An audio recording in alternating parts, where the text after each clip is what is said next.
It depends on the numbers. And maybe the economic management team have done the numbers and they feel that they might not want that option and they will go for other options. But what that will now make is that if government cannot touch that, then they have to touch other things. So when we now have the IMF document, we will now know what we are touching.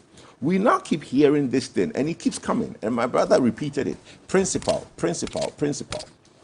Look, if you leave the person's principal and renegotiate his interest, you're still giving him a haircut. If you elongate his tenure and do not give him the interest over that same tenure, you've given him a haircut. Which is happening currently. Well, I'm just telling you what the situation is. I sit on a board of a lot of investment banks. So the point is this.